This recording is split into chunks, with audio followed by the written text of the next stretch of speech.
Hello everyone, it's Megan. Welcome back to my channel. Today I want to show you how I make a special ink that I use for certain sigils and writings.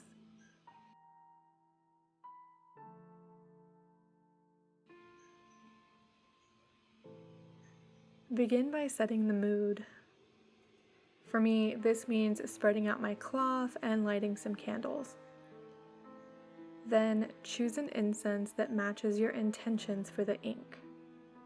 This ink will be made with dragon's blood incense. We're going to light our incense and let it burn down. While it burns, you can sit and meditate on your intention or plan out your sigil. You can even just let it burn and not worry about it.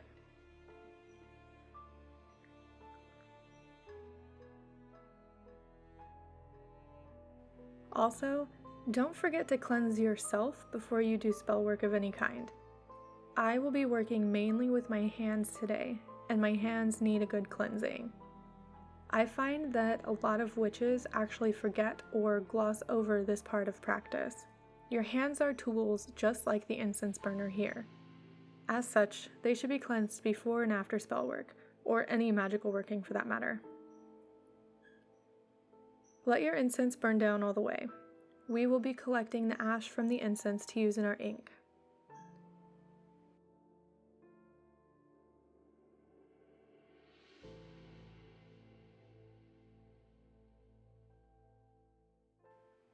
As the incense burns, I want to also cleanse the jar that I'll be putting my ink in.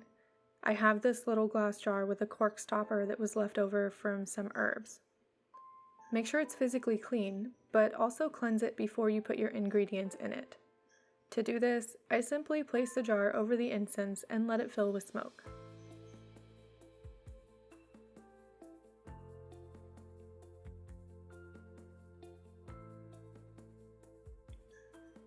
Now we're ready to start making our ink.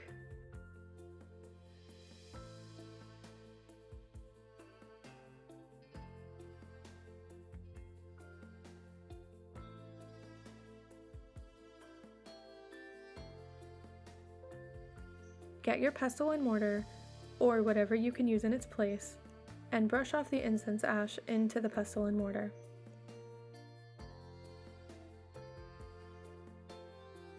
You can see in mine that I've been collecting incense dust for a few days now and already had some in here. I'm also going to be adding black salt to this ink for some color and intention.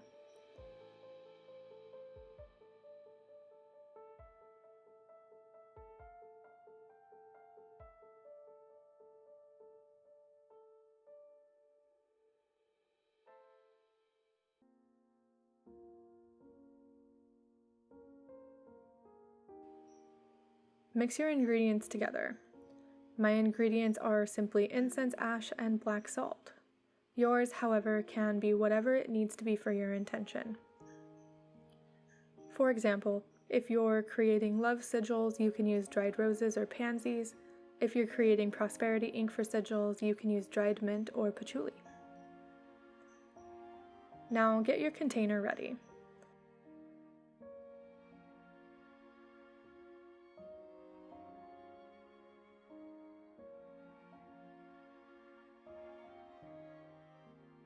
I have a funnel here to help me, otherwise I'll make a mess.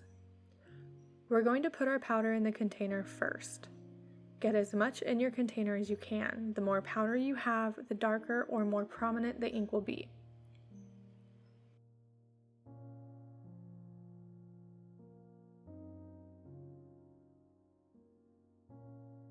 Next, we'll add in some witch hazel. This is just an emulsifier for me, an additive that contains witch hazel and alcohol. It helps keep any germs or bacteria from growing in your ink. I don't have exact measurements for this because I just eyeball it, but it will depend on the size of your container. You want to have a ratio of about 1 part witch hazel to 1 part water.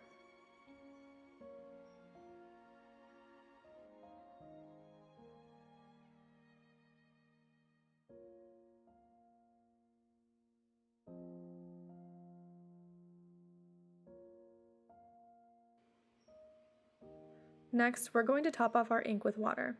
Again, no exact measurements here.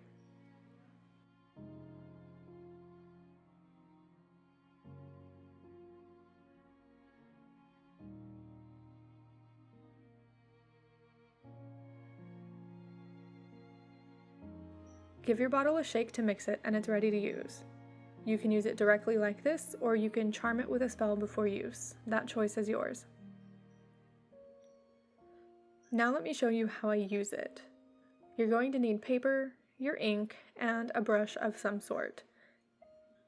I have a paintbrush to use because that's easiest, but if you don't have anything like that, you can always use your finger. Shake your ink before you use it to stir it up. Then dip your paintbrush, or whatever you're using, into the ink and paint your sigil. Depending on how dark your ink is and the ingredients you used, you might need to give your symbol a couple of passes before it's dark enough. And it works just like that. You might have to give it a bit of a stir as you use it if your ink settles. That's okay, just stir it up and continue on. I mainly use this type of ink when I'm creating sigils. The added ink, intention, work, and magic behind creating and charging the ink help me boost the power of the sigil and add more meaning to it. You can use your ink in the same way.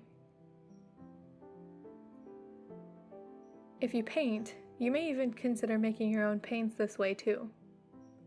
Also, using special ink for your sigils isn't a requirement.